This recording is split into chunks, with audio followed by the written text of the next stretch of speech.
লাল পানি হলুদ কমলা কালার পানি, সুতরাং সমস্যা নেই। কালার পানি হলে একটা কথা ছিল, তাই না? পোলা হলুদ পানি।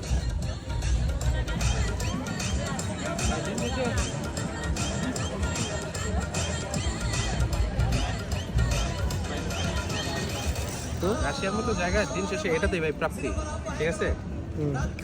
কি প্রাপ্তি? সারাদিন মানে এই বাঙালি ভাইয়েরা সবাই একত্রে সবসময় বিজনেস করে, তো দেখা গেছে যে মাসে বা 2 মাসে একদিন যখন তো সবাই মিলে একত্রিত হই বা একটা খানা পিনার আয়োজন করা হয়, সবাই আসে, দেখা হয়, কথাবার্তা হয়, এটা ভালো লাগে, এই জিনিসই আর কি। তো এটাই আমরা মাঝে মধ্যে করতে চাই। আর তার মধ্যে এখন হচ্ছে আপনার সামার টাইম, সো এখন তো মাস্ট বি প্রতি সপ্তাহে করা উচিত আমাদের মতে, এটা বেশি বেটার। প্রতি সপ্তাহে না হলে 2 সপ্তাহে একবার অথবা 1 মাসে একবার